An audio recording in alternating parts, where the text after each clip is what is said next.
I'm Jozef Youssef. I'm the founder and chef patron of Kitchen Theory. Now, bear with me here. We describe ourselves as being a multisensory gastronomy experience design studio. We're trying to find a better title for it, but this, and you'll kind of see why, maybe brings together the elements of what it is that we do. Initially, we started out calling ourselves an experimental kitchen, but we found that was very kind of limited in talking about what it is that we actually do. So, before getting into that, I'm that chap over there, Jozef Youssef, the founder, and this is Professor Charles Spence. Now, Professor Charles Spence I'd met about 4 to 5 years ago. He is an experimental psychologist. He's the head of the cross-modal lab at Oxford University. And I met him giving a talk at London gastronomy seminars, talking about how our minds, how we perceive flavor in the brain. And I remember at the time I was working at the Connaught Hotel. You know, I'm sure you all know chef's hours are ridiculous. And I saw this talk called Multisensory Flavor Perception. And I thought, I'm not going to take the evening off to go and see that. But I thought, you know, struggled with it a bit. And then I thought, hey, I might as well go. And I didn't regret it. After that, it really changed my perception on how I approach, I guess, menu development, how I approach the experiences that we put together for our guests, both in the chef's table that we have and for the events that we organize, whether it's a PR launch, whether it's a product launch, or whether it's an event to celebrate or to mark some occasion. We try and bring some of these kind of sensory elements into it, and it's very much the book that Professor Charles Spence wrote a few years ago called The Perfect Meal kind of serves as our Bible in a way, and this is we revert to it a lot to try and figure out kind of how we're going to structure the experiences that we put together. Now, I should kind of mention at this point, when I talk about multisensory dining experiences, a lot of people initially go to this idea of lots of dry ice and foams and spheres, and I have a book out called Molecular Gastronomy at Home, which doesn't help people when they're making their mind up about what we do.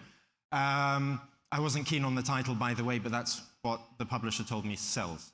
But it's the wrong term. Molecular gastronomy is a bit of a weird thing, but we could do a whole different talk on that. Anyway, point is, I've been to a lot of what are termed as sensory events, and they tend to be great in terms of great show, very interesting kind of, you know, maybe interactive experience, but the food sometimes felt kind of lackluster, or that you know, a lot of the time you feel like it's a great kind of food artist or someone coming from maybe an interesting PR background that's put together a great event, but the food kind of feels a little bit disconnected from it. When we talk about multisensory flavor perception, it's all about getting people to really focus about what's on the plate. That's not to say that we don't use all these wonderful little bits of showmanship every now and again, but they're used in the right measures, where it makes sense, and where it holds true to the actual research, and that we can do something that when we talk to people about understanding their senses, a lot of people think, oh, well, you want to understand them and you want to manipulate the senses. We're not into sensory manipulation or deprivation, which is the whole idea of kind of putting blindfolds on. That's really not what we do.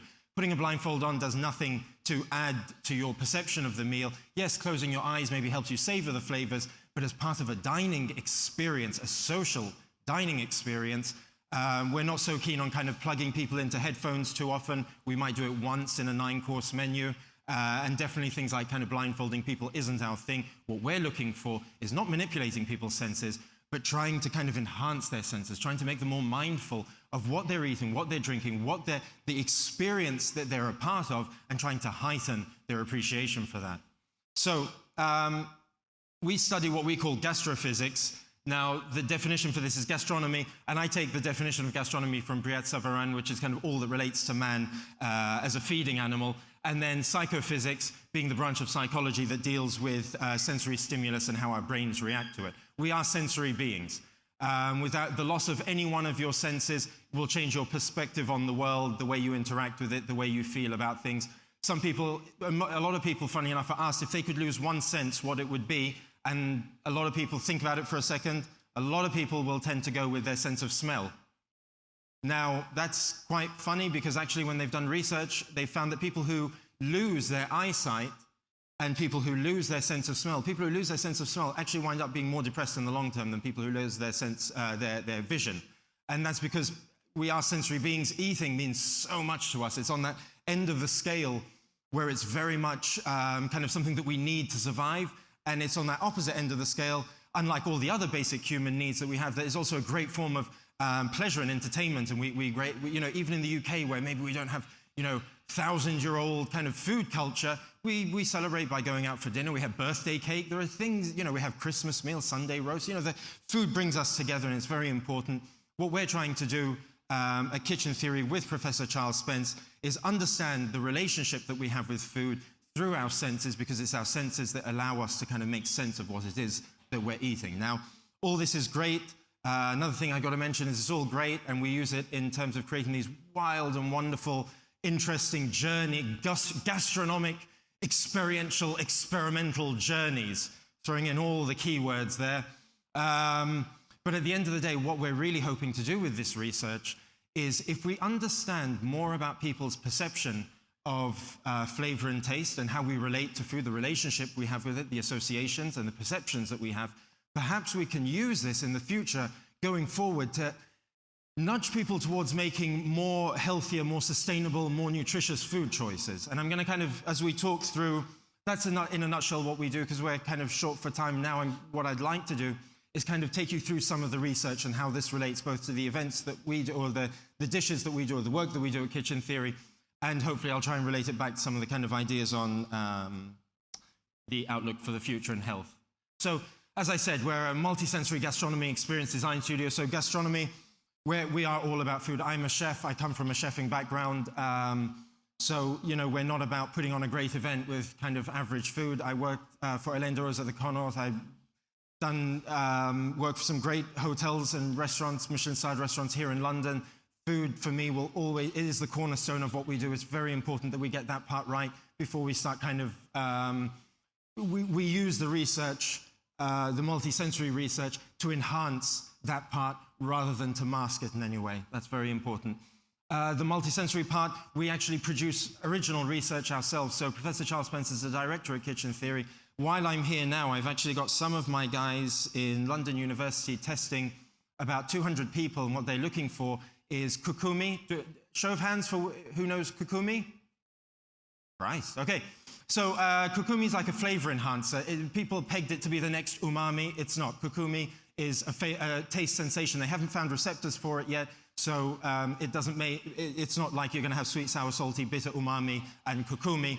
Kukumi is actually just an enhancer that kind of stimulates our ability to perceive the others. Anyway, they're testing that and seeing, can anosmics, people who have no sense of smell, can they have a heightened appreciation for flavor and taste and flavor perception if we put kukumi into the food? And the kukumi itself that we're using is yeast, a form of dried yeast that we're using to kind of bring that out. Where would that have applications for people, let's say, who are, number one, anosmic? You could have it on, let's say, airlines. So we know up there you have very dry altitude, you can't smell so well, so what could we do to make the food more flavorful? Maybe something like kukumi would really be able to boost it. They did something similar with that with umami a few years ago on BA. Then very quickly, experience design. So we design experiences, let's say sensplorations. This is another new term. And we will do something like, we do a lot of work with Chivas, Regal. We will take something like their Altus, the Ultimate Cast Collection, or 25, and we'll develop a multi-sensory tasting ritual kind of around this, and get people understanding how lighting, how sound, how the receptacle, the shape, weight of the receptacle, and all these other kind of external factors outside of the whiskey itself can really enhance or augment our perception of flavor and taste. And we do this for a whole range of different, whether it's perfumes, drinks. We did a lot of work with AEG, Electrolux on this kind of stuff as well. So, into the kind of meaty part, why are we doing this? We kind of feel that, I guess, in modern day life, why is sensory stuff becoming, because we've seen the rise of this. We've been doing this now for the last 4 years, and my goodness, we're getting busier and busier with people wanting to know more about sensory experiences, which is great for us. But why are we so interested in it? 3 kind of examples of things here where you only have to go back a generation or 2 ago that were much more sensory. So doing your washing, a couple of generations ago was a much more hands-on, tactile kind of experience. Setting a fire, warming up your home was something where you'd get the wood, you'd build the fire, you'd sit around the fire, or you'd have a crackling fire there, very sensory experience. Making a telephone call even used to involve a lot more kind of interaction with the whole kind of journey of making a phone call. Now all these things have become like, you want to heat up your house, flicker switch. You want to make a phone call, you interact with a very smooth kind of surface. You want to do your washing, you just throw it in the machine and press a button. So I'm not saying that all the experiences have to be positive, but we're generally missing out on sensory experiences. They're being kind of taken away in some way or another. As a chef, I can see this when people go to supermarkets and stuff like that. Someone earlier was talking about it being a very sterile environment. We no longer touch, taste, smell, interact with the foods that we're eating. We're expected to make decisions about whether we want to eat something based on it being sat there in a plastic bag. We're losing that kind of sensory connection that we once used to have with our food and where it's coming from. And if so many degrees of separation are coming between us and our sources of food, and we're no longer kind of on a sensory level making choices about what we want to eat, kind of that's indicative perhaps of why we're not cooking as much at home, or not, people aren't as kind of interested or good at cooking at home as much, or we're having a bit of an issue with this and balance nutrition. So there's been a big rise in kind of interest in sensory marketing from chewing gums. A lot of it kind of focuses on food, I guess, because food is one of the last kind of sensory things that we have that, in a way, we're not going to let go of those sensory elements of it. Yes, there is a lot of kind of fast food, there is a lot of convenience foods, but at the end of the day, food eating as an act is still a highly rich sensory activity that I think we all know how to take joy in, and therefore you'll probably see a lot of this marketing kind of going into that area. So very quickly now, to go into some of the kind of research that we do, I want you to look at these four spoons here. We have, this was a dish called the Foretaste, and this was based on research that we were doing with Oxford University, looking at the correlations between color and taste. So if I was to ask you to pick which one of these you think is going, I'd like you in your mind to put them into the order of salty, bitter, sour, sweet. And we would do this as a amuse-bouche as a first course on our synesthesia menu. We would serve this, and we would ask everyone if they could put it in salty, bitter, sour, sweet. We use spherification so that you couldn't be licking it, smelling it, whatever. If anyone's tried spherification, they're like little jelly bubbles that burst in your mouth.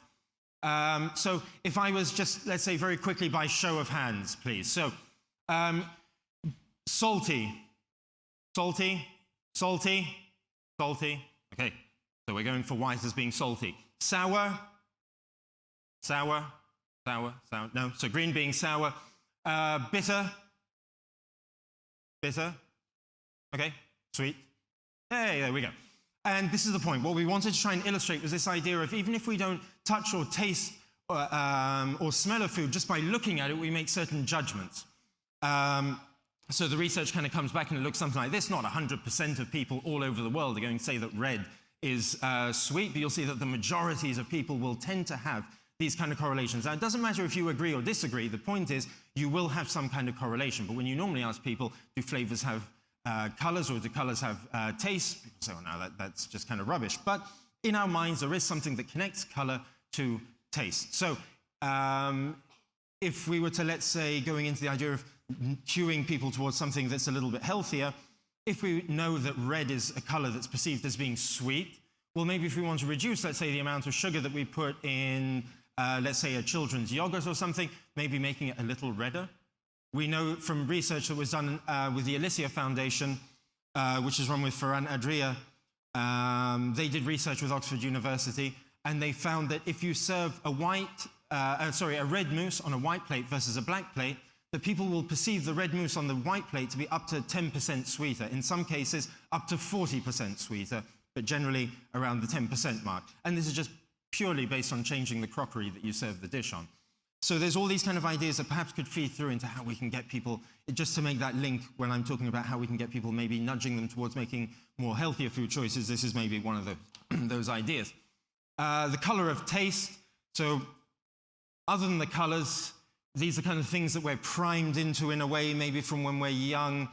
So we think, why is red sweet? Maybe berries and a lot of candies and ripe fruits are all kind of red. Sour being green, maybe it's something to do with limes, maybe it's something to do with unripe fruits. Black being bitter, or dark brown, black being bitter, maybe it's something to do with coffee, dark chocolate, ash, charred foods we associate with being bitter.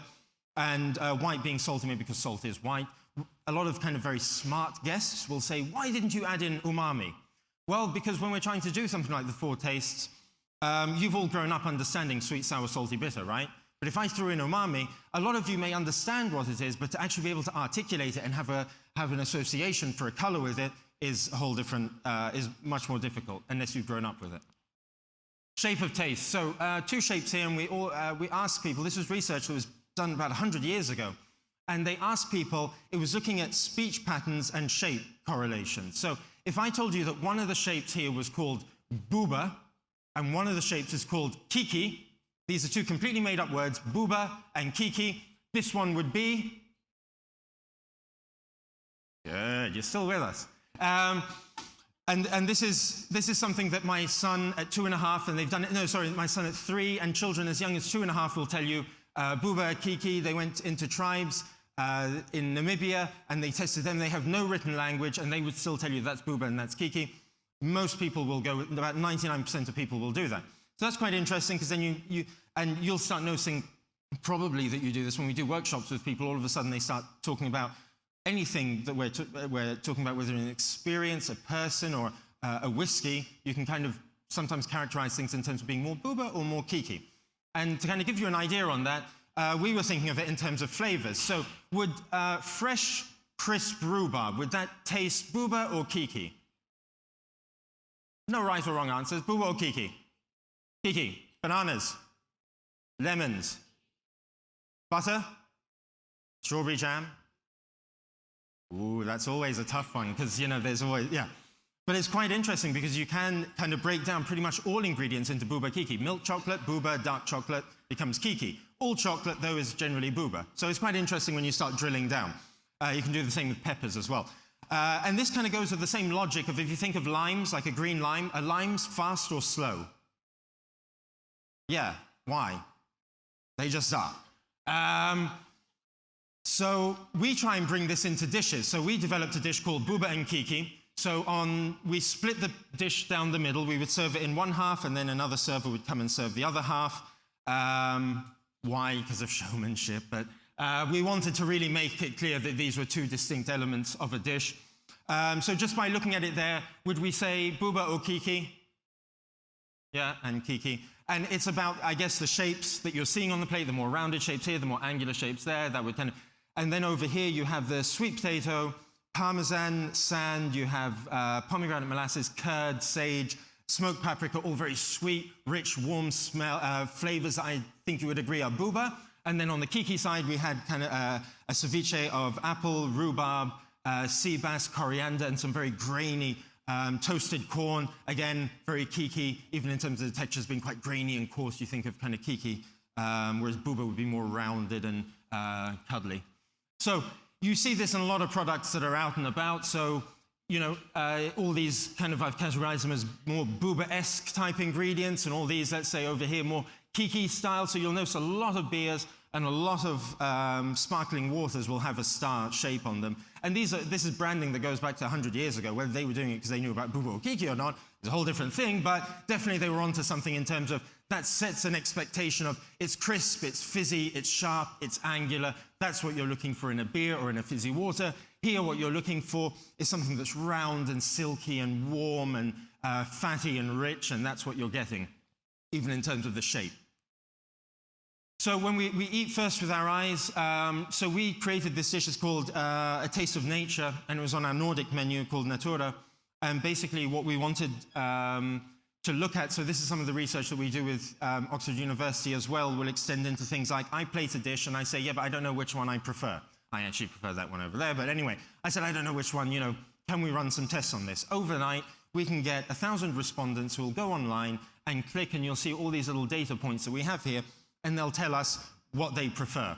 Now, you can see if we have an angular line, and we've done this with many, many dishes in the past, it turns out if you have a kind of a straight line on a plate, that people will always prefer, generally prefer that it's in a 45-degree angle ascending to the left.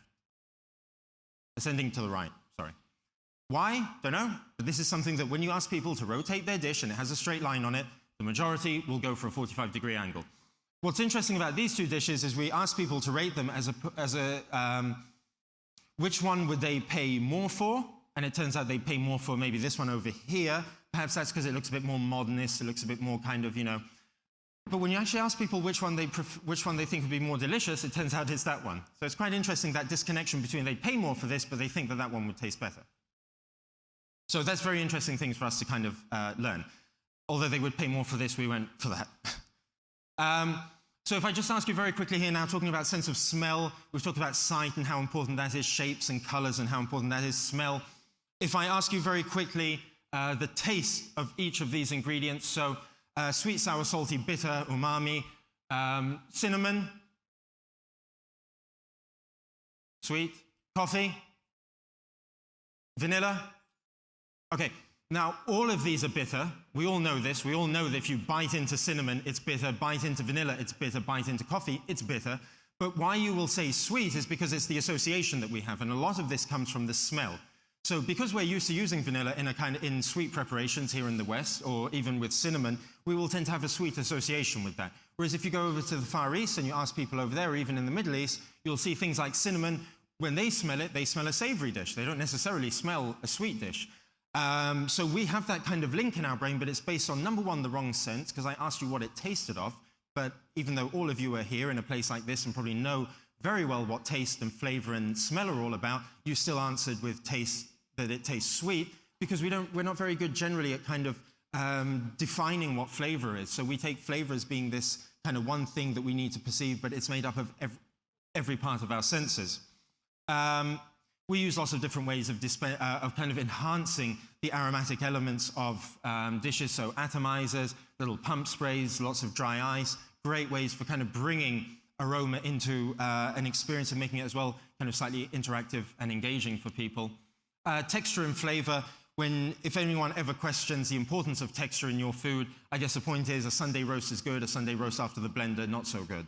And there's this idea that we kind of underrate anything that isn't either taste, vision, or smell. These are the chemical senses of taste and smell. Okay, we understand that they mean flavor. You know, visual, yeah, we all know we eat first with the eyes. I think that was Apicius back in first century Rome who said that. But when it comes to things like texture, we're not always, although we know it's important, I don't think we always include that as part of what we call flavor. So some interesting kind of applications of texture when it comes to kind of products that are out there. Heineken had done these really interesting cans that had kind of almost like a kind of textured feel to the outside. And I guess it makes it kind of more enjoyable to hold. And I guess if it makes it more enjoyable to hold, as a beer, you're going to consume it that little bit quicker, right? That would make kind of sense. So it's that idea of we're getting much more tactile about things. We know now from research that the heavier the cutlery is that you're using, when we give people basically the same meal with different cutlery, the heavier the cutlery, the more they will pay for the meal, and the better they feel that the meal tastes. And I think we can all understand this. If you went to a 3 Michelin star restaurant and you got served your food on paper plates with plastic knives and forks, it would not be the experience you exactly had hoped for. So talking about kind of shivas and the senspirations that we do, one of the things that we were looking at was with whiskey, how can we get novice drinkers kind of enjoying or maybe identifying, appreciating whiskey a little more? And at the same time, how can we give avid, kind of like people who drink whiskey avidly and a kind of connoisseurs, let's say, how can we teach them something new about it? And we looked at all the different kind of sensory elements behind enjoying a glass of whiskey. And we found that the number one most important element of enjoying your whiskey actually turns out to be the glass that you're serving it in. By far, that is the number one thing that's going to change your perception of the taste. So if you want a whiskey that is, let's say, and by the way, a 20% dilution of iced water is always the best way going forward. So if you want a kind of, if you're new to whiskey, you ask a lot of new whiskey drinkers, what is it that you like in whiskey? It'll be the caramelized nose, it'll be the sweeter kind of elements, the richer, smoother, rounded elements. Right. Put your whiskey in a rounder, smoother kind of glass, and that brings out those kind of, those characteristics in it. So people who are new into drinking whiskey will always tend to prefer their whiskey out of something that's round and smooth with an open rim than they will something that's more angular or a nosing glass where you really funnel in those aromas and it hits you a bit too hard. If you're not into whiskey, you don't appreciate that as much.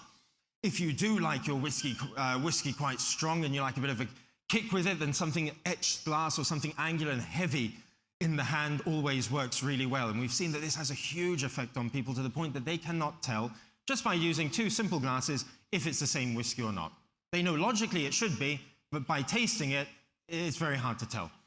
We found that the second main element was smell. So if also nasally, if you spray something like caramel essence in a room and people are drinking whiskey, it'll taste so much sweeter. That's quite obvious. And the one that we were really surprised by, third on the list, happened to be sound, what you were listening to. And it turns out that if you're listening to, we had specific tracks designed. One was called Sweet, one was called Oaked. And the oaked one, as you would imagine, was, tell me if this makes sense to you. So if we say a violin, going dee dee dee, would violin be a white wine or a red wine? So let's compare it with a cello. Would a cello be a white wine or a red wine? Okay, so a cello being red, let's say, compare a cello with a violin. The violin would be white, the cello would be red. Why? It just makes sense, right? There is something about that that makes sense. We have these kind of correlations in our mind between music and tastes and flavors, and what we expect are congruent and work together and will enhance our experience. And that's texture and flavor. Sound, can you hear the difference between, can you tell the difference between cold pouring water and hot pouring water? And although I can't play it for you here, yes, you can, is the point. And why? Because this is something that every cup of tea, every cup of coffee you've ever made, you've heard yourself pouring the kettle, you've heard the cold water pouring into the kettle, you've heard the hot water pouring out of it. Your brains have registered that, and you can identify the difference between cold and hot pouring water. Sound's being used in lots of different ways. So there are things like Häagen-Dazs. They've done this thing where I think it was QR codes, and you could hover over the ice cream, and you create a symphony. Each ice cream was linked with a different piece of the orchestra, and then you could collect all the tubs, and you'd have a full orchestra. We do things, as I said, with Shivaz, with the audio, and then BA, we're trying, I think it's in their first class, to match flavors with sounds to kind of overcome some of the issues you have with when you're flying 35,000 feet in the air, and the sound of engines, which is about 70 decibels, can interfere with your, can suppress your ability to perceive sweetness and saltiness. So maybe kind of looking at a way of getting around that. And I'm done. And I think you're done for the day. So thank you very much.